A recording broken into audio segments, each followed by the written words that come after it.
Today, we're diving into something pretty deep, a critical look at an entire academic field within a country.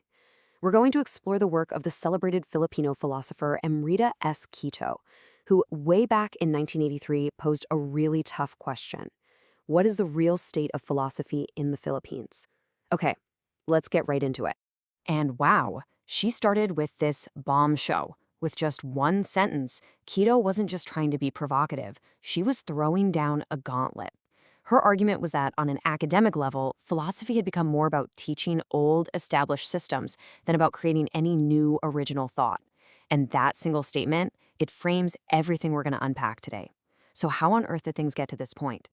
Well, to understand the present, you have to look at the past. Quito points to three major and very different institutional pillars that really shaped philosophy in the country. On one hand, you had the University of Santo Tomas and Ateneo de Manila, both deeply rooted in a European Catholic tradition. And then you had the state-run University of the Philippines, which was looking toward a more Anglo-American model. These weren't just different schools, we're talking about entirely different worlds of thought.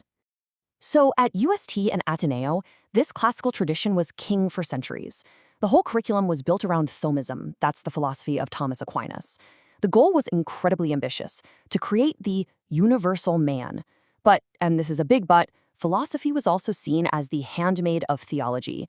What that means is that it often existed to serve religious doctrine, which doesn't exactly leave a lot of room for independent, original thinking.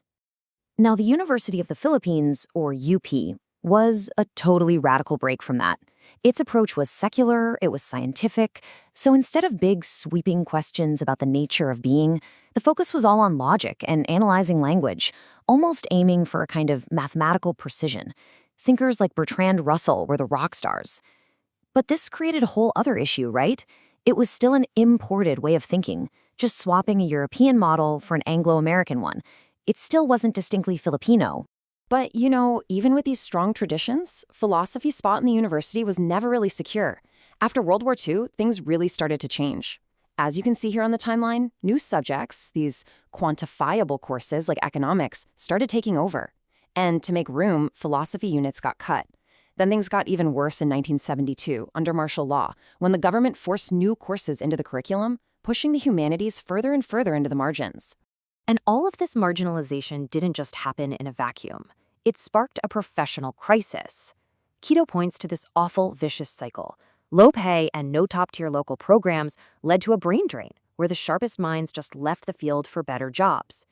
And that, in turn, just fed into a really weak research culture, leaving the profession with almost no way to cultivate the next generation of original thinkers. And this number, this just says it all. 24. That was the typical number of hours a professor was required to teach every single week. I mean, how can anyone possibly produce groundbreaking research or even just keep up with their field when they're stuck in a classroom 24 hours a week? It turned teaching into a job of just repeating things, not innovating, and that basically choked off any chance for a real research culture to grow. So after diagnosing all of these huge systemic problems, Quito does something just brilliant. She completely flips the script. She asks, what if we've been looking for Filipino philosophy in all the wrong places? What if the problem isn't that it doesn't exist, but that our academic blinders are just too narrow to even see it? And this leads to her most powerful insight of all. Quito argues that a real, genuine Filipino philosophy already exists. It's just not in the universities. It's an indigenous philosophy of Volksgeist or folk spirit that you find at the grassroots level. It's in concepts like bahala na, which is this kind of profound trust in how things will play out, or utang na loob, this incredibly deep sense of a debt of gratitude. These aren't just cultural habits. Quito says these are the raw, unformalized foundations of a unique philosophical worldview. So for Quito, this is the path forward. She sees this folk spirit not as some dusty artifact, but as a living philosophy that's still in the process of becoming. The great challenge for Filipino thinkers, then, isn't to just keep importing Western systems. It's to turn inward, to take this incredibly rich, subconscious, indigenous wisdom and actually formalize it into a rigorous academic discipline. That's how the Philippines can finally develop its own unique voice in the global conversation of ideas. And that leaves us with a massive, and I think, a really vital question, one that goes way beyond just the Philippines. It really challenges us all to think about what philosophy even is. How do you build a bridge between the quiet, lived-in wisdom of a culture and the loud, structured world of academia? Finding the answer to that might just unlock countless new ways of understanding ourselves and our world.